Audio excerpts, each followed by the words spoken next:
Братко, би ли ми дал малко овес? Не.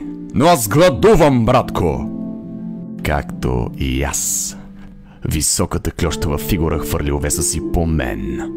По мен, братко мой. Вярвам, че са ме харесали. Не, братко! Виждал съм това и преди! Виждал съм много неща. От тръмжащите таласъми, в които високите слаби фигури се качват, за да препътуват отвъд хоризонта, до фигурите, които реват всеки път, когато една от тях изпадне в дълбок сън. От моят опит съм научил, че те дават допълнително овес само на тези от нас, които ще отидат в бараката на смъртта. Ще направят страшни неща в бараката, брате мой. Лъжи! Бараката е мястото, където избраният отива да яде с високите хилави богове. Ти си